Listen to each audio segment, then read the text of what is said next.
Hola muchachos, continuamos con nuestro curso de Historia de México 2. Eh, Hoy vamos a ver la segunda parte del porfiriato o del porfirismo, como le quieran llamar, eh, que sería la parte de las características sociales y culturales, ¿no?, que se vivieron durante esa época, ¿no?, durante ese periodo llamado porfiriato. Y en la clase del video pasado, pues vimos las características políticas, ¿no? Cómo se las ingeniaba el señor, ¿no?, para mantenerse en el poder.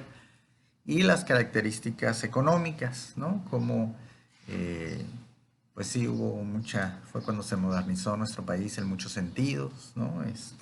Hubo progreso, pero pues a costa de los trabajadores mexicanos, ¿no?, de la mano de obra barata que ofreció Porfirio Díaz de México. Ok, entonces ahora vamos a hablar un poquito todavía en ese tenor, ¿no?, enfocándonos más sí, a la sociedad, cómo vivía la sociedad, ¿no?, mexicana. Bueno, entonces, para empezar, hay que dejar nuevamente muy claro que había una gran desigualdad social en México durante los regímenes de don Porfirio Díaz, ¿no? Se fue creando una distancia social cada vez más y más notable entre la clase pudiente porfirista, ¿no?, digamos, la burguesía porfirista y la mano de obra mexicana, ¿no?, compuesta por campesinos y obreros en las ciudades, ¿no?, y campesinos en el campo. Entonces había esa gran desigualdad. Sí, mucho progreso, mucho dinero, pero ese dinero se estaba concentrando en muy pocas manos, ¿no? Viendo ya pues toda la población que había en México, estaba concentrada en muy bajo porcentaje de población, ¿no?, que eran pues los funcionarios de gobierno, ¿no?, que muchos de ellos se hicieron viejos, al igual que el presidente, en sus puestos políticos, y por otro lado pues los empresarios, ¿no?, que les iba muy bien con el gobierno federal de Porfirio Díaz. Eh, entonces ahí estaba concentrada la riqueza, la gran riqueza que se estaba generando en nuestro país, ¿no?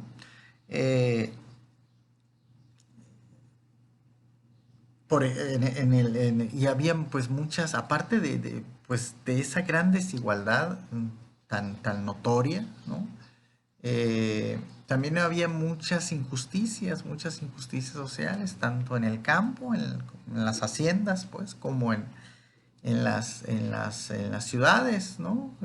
Con los empresarios, ¿no?, empresas textiles este, de todo tipo, ¿no? Inclusive centros mineros, ¿no?, que también provocaban fundación de pueblos que después fueron inclusive ciudades. Un ejemplo primero de estas injusticias que les hablo durante el porfiriato en el campo, pues serían las famosas tiendas de raya. Seguramente alguna vez han escuchado ese término. Resultaba ser que en las haciendas, pues el señor hacendado, el patrón, ¿no?, o la familia hacendaria o de hacendados, pues ponían su tienda, así como pues una gran tienda de abarrotes, ¿no?, donde pues iba a haber de todo, ¿no?, desde alimento básico, ¿no?, frijol, maíz, pues tortillas, pan, arroz, ¿no?, hasta vestimenta, ¿no?, vestidos, pantalones, zapatos, sombreros, iba a haber de todo, ¿no? Y los peones, los campesinos que trabajaban para esa hacienda, iban a empezar a recibir ese salario a manera de un vale, ya no con dinero, sino un vale, un papelito, ¿no? Eh, que firmaba el administrador del hacendado, eh, con el cual podían intercambiar ese vale por mercancía en la tienda de raya del patrón, ¿no? Eh, y el vale nada más era válido ahí, ¿no? En esa tienda. ¿Y por qué le iban a llamar tienda de raya? Porque, pues, la gran mayoría de los campesinos, de los peones, ¿no? Junto con sus hijos, pues no sabían, eran analfabetas. Esa era la realidad del México en esa época. No sabían leer ni escribir los campesinos. Entonces, eh, a la hora de firmar, pues se ponían una raya nada más, ¿no? Como constancia de que sí entregaron el vale. Y por eso se le empezó a llamar a la tienda de raya, ¿no? Donde iban y ponían la raya los peones. Eh, y pues normalmente ese vale, esa paga que recibían del patrón, pues no les alcanzaba para mucho, se alcanzaba para lo básico, para sobrevivir, esa es la verdad, ¿no? Algo de frijol, algo de arroz y no mucho más, ¿no? Entonces por eso siempre andaban pues en harapos, ¿no? Con las ropas todas desgarradas porque no les alcanzaba para comprarse ropa, aunque allí hubiera en la tienda de raya, pues uno que otro, ¿no? Cuando ya no había ¿no? de otra, que andaban enseñando todo ahí, pues ya, pues sí, compraban ropa también, pero pues todo, la mayoría se gastaba pues en alimento, ¿no? Alimento básico. Y les digo, normalmente no les alcanzaba. Y porque eran también muy prolíficos, o sea, tenían muchos hijos, muchos hijitos, entonces pues, se complicaba la situación. Y es donde los peones, pues no les queda de otra más que pedir fiado, como se dice aquí, es donde viene todo esto de lo de fiado, ¿no? Y el patrón, obviamente, ¿no? Daba toda la instrucción de que sí, por supuesto, ¿no? Hay que fiarle a nuestros peones, ¿no? Ahí le damos lo que necesiten, nada más le apuntamos ahí su deudita, ¿no? Esto no creo que lo hacían por buenos samaritanos, los patrones, se iba a convertir en un mecanismo de asegurarse siempre mano de obra, de tener siempre trabajadores ahí, a su merced. ¿Por qué? Porque si algún peón, ¿no? Que era pues, jefe de familia, decía, y junto con sus hijos, ya los más grandes, pues trabajando con él, y hasta la esposa en muchas ocasiones, pues, no, ya, no aguanto más, nos tenemos que ir de aquí, ¿no? Porque de aquí no vamos a salir de pobres extremos, ¿no? O sea, ya no nos alcanza ni para sobrevivir, estamos muriendo de hambre. Voy a renunciar y nos vamos de aquí a buscar otra cosa, ¿no? Otro horizonte. Pero resultaba ser que no se podían ir, porque ya estaban endeudados con la tienda de raya. Entonces, pues obviamente el patrón en la tienda le decía, ¿a dónde? ¿Qué vas a dónde? Primero me tienes que pagar. ¿Y cuándo le iba a terminar de pagar este peón? Pues nunca, porque siempre era la misma situación. No le alcanzaba y siempre tenía que pedir fiado, ¿no? Ya era una dinámica, ¿no? Una costumbre. Entonces, y si al peón se le ocurría ponerse rebelde y decir, no, en la noche nos vamos a escapar, nos vamos a esconder, pues el hacendado denunciaba la situación y la policía porfirista siempre iba a estar al pendiente y siempre iba a estar del lado de los hacendados, no de los trabajadores, por supuesto. Entonces, pues perseguían, ¿no? Hasta que daban con esa familia y órale, a regresarlos a la hacienda, a seguir trabajando las jornadas de hasta 14 horas. ¿Okay? Algunos abusivos, hacendados hasta 16 los tenían ahí trabajando. Entonces, esa era la situación social que prevalecía en el campo durante el porfiriato. ¿Ok? Obviamente muchas de esas tierras que habían pertenecido milenariamente a comunidades indígenas, campesinas, pues habían sido arrebatadas por el gobierno de Díaz y otorgadas a gente que le simpatizaba al gobierno, ¿no? Y ahí se fueron creando, pues, estos llamados latifundistas o hacendados, pues, o sea, dueños de cientos de hectáreas de tierra y con su dotación de campesinos, ¿no? Que la mayoría de ellos pues eran indígenas para que les trabajaran esas tierras. Y ya pues los hacendados, pues les digo, se las ingeniaban, ¿no? Como con esto, con las llamadas tiendas de raya para asegurar siempre tener trabajadores, tener peones, tener manos de obra. Y si por ejemplo se moría el peón, ¿ustedes creen que ahí terminaba la deuda? No, claro que no, la heredaban los hijos, ¿no? Entonces los hijos pasaban a ser, bueno, a veces se veían niños de 5 o 6 años ya en las jornadas de trabajo. Entonces, ustedes díganme si no era una injusticia social, ¿no? Esa situación que prevalecía eh, en el campo de México. ¿Okay? Y no solamente en el campo, en las ciudades también había esas tiendas de raya, ¿no? Las empresas textiles, las empresas mineras tenían su tienda de raya también, que todas eh, pues trabajaban de manera muy similar, ¿no? Era, les digo, un mecanismo injusto de tener amarrada, ¿no? A la mano de obra a los trabajadores. Eh, entonces, esa era la situación social, ¿ok? La que prevalecía, pues, la más importante. Ahora, en la cuestión cultural, ¿no? ¿Cuáles fueron las características culturales importantes durante los gobiernos de Porfirio Díaz? Pues Porfirio Díaz sí invirtió, por supuesto que sí invirtió en la educación en México. Sobre todo invirtió en el nivel superior. Es cuando se le da un impulso pues a la Universidad de México, que se le llamaba en esa época, ¿no? Actualmente pues la UNAM, Universidad Nacional Autónoma de México. Eh, Porfirio Díaz sí quería pues modernizar a México en todos los sentidos, no nada más en lo económico, en lo material, sino pues también que se viera a México como un pueblo donde iban surgiendo profesionistas, ¿no?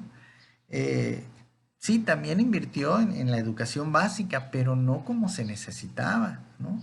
La verdad es que el gobierno de Díaz, como les decía, sí había mucho dinero, tenían muchos ingresos y, y- y a la educación no se le invirtió como se necesitaba. Era mucha la necesidad. En los campos, por ejemplo, como les decía, no hubo mayor construcción de escuelas. Sí se construyeron, pero no, les repito, no conforme a la necesidad que había. Por eso seguía habiendo mucho analfabetismo, ¿no? Además de que, pues muchos padres, ¿no? Campesinos, peones decían, no, mijito, pues no te vas a ir a la escuela.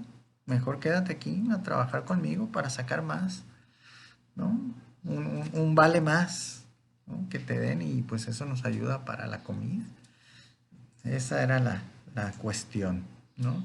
Pues sí, seguía habiendo mucho analfabetismo en el campo y en las ciudades fue donde en realidad se concentró más Porfirio Díaz y su equipo de trabajo en construir escuelas, tanto básicas como del nivel pues medio, superior y superior, ¿no? Sí le dio impulso a la Universidad de México, es donde empieza pues a tener prestigio porque hubo una inversión para pues tener mejores maestros, mejores instalaciones, o sea, mejor se invirtió en la infraestructura, ¿no? Tener más carreras y catedráticos preparados para que dieran pues esas clases, ¿no?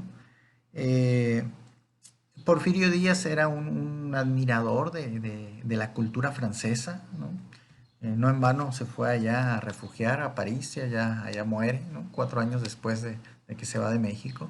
Él admiraba la arquitectura francesa, de hecho el Palacio de Bellas Artes, pues es de arquitectura francesa y fue una de las grandes construcciones del Porfiriato, ¿no? Y todavía pues es uno de los grandes edificios de la Ciudad de México en la actualidad, ¿no? Admirados y por su belleza arquitectónica, ¿no? Eh, Porfirio Díaz sí invirtió en sacar maestros y maestras mexicanos, porque pues eso también era una necesidad que había, ¿no? Dice Porfirio Díaz, pues no podemos estar trayendo maestros y maestras del extranjero, pues hay que producir también aquí en México. Mejor sí traemos a estos maestros del extranjero, pero para que enseñen a ser maestros a mexicanos, ¿no? A los que les interese estudiar la carrera pedagógica, ¿no? Para ser maestros, pues que se les enseñe. Por eso Porfirio Díaz pues iba a fundar las escuelas normales, ¿no? Las normales urbanas, o sea, durante este régimen. Eso sí, Porfirio Díaz era muy conservador y en su época era escuelas normales para maestras y escuelas normales para maestros. O sea, separados hombres y mujeres, ¿no? Porque decía Porfirio Díaz, no, después salen embarazadas y ya truncan su carrera y ya no salen de maestras, ¿no? Sino salen de madres de familia. Entonces, eh, en ese sentido, imperó ese conservadurismo, ¿no? Del gobierno de Díaz. Y sí, efectivamente, fue cuando empezaron a salir maestras y maestros mexicanos que pues fueron muy importantes para empezar con un desarrollo educativo en nuestro país, que estábamos muy, muy mal, estábamos muy analfabetas, ¿no? Entonces, sí impulsó, sí le interesó la educación a Porfirio Díaz, pero no conforme a la necesidad que había, como les digo, ¿no? Que quede claro. Porque muchas veces escuchan, no, Porfirio Díaz no le interesó nunca la educación del pueblo mexicano, no invirtió. Sí, sí, sí hubo inversión. No como se necesitaba, pero sí hubo inversión. Que pudo haber habido más, porque sí había, sí, también pudo haber habido mayor inversión, pero pues como la verdad es que faltaba inversión en muchos otros ámbitos, pues, ¿no? Porfirio Díaz invirtió también pues, en esos otros ámbitos. Ok, entonces esas serían más o menos, en términos generales, las características sociales y culturales durante el porfiriato. ¿Ok? Eh, Obviamente, pues sí, eran famosas las grandes fiestas, ¿no? Que se daban en el Palacio de Gobierno, las mujeres con sus grandes vestidos de costura francesa también, ¿no? Pues Porfirio Díaz, eh, pues le gustaba fomentar esas reuniones, esas fiestas, porque, pues les digo, él quería dar una imagen de México hacia el exterior de un país eh, eh, modernizado, ¿no? A la vanguardia. Entonces, sí, esas grandes fiestas con grandes vestidos, mientras que las clases populares, pues descalzas, ¿no? Con harapos. Esa, eran los dos Méxicos, pues, ¿no? Que había. Que pues en realidad mucho, pues no ha cambiado. Por eso después vamos a ver que eso de la Revolución Mexicana, ¿no? ¿Qué tanto cambio realmente trajo para nuestro país? O si fue más que nada una lucha armada y no fue una verdadera revolución, que recuerden, la palabra revolución significa cambio. Ya a partir de la siguiente clase, el siguiente video, pues ya vamos a ver el inicio de la Revolución Mexicana, ¿no? En contra del régimen de Porfirio Díaz, ¿no? Sobre todo por estas cuestiones que les comento de cómo estaba la sociedad, ¿no? De esa gran desigualdad que había, de esos dos Méxicos tan claros que había, ¿no? Llegó un momento en que en que tronó y ya Porfirio Díaz pues ya no pudo controlar como había controlado durante tantos años, ¿no? Ya se le salió de la gente del Huacal, ¿no? ¿Por qué? Porque ya era demasiada la injusticia que había. Y bueno, y obviamente pues siempre en los hechos históricos hay circunstancias o coyunturas, ¿no? Como se les llama, que propician pues otros eventos históricos, ¿no? Como en este caso sería la llamada Revolución Mexicana. Ok, aquí le dejamos y nos vemos en el siguiente video. Gracias.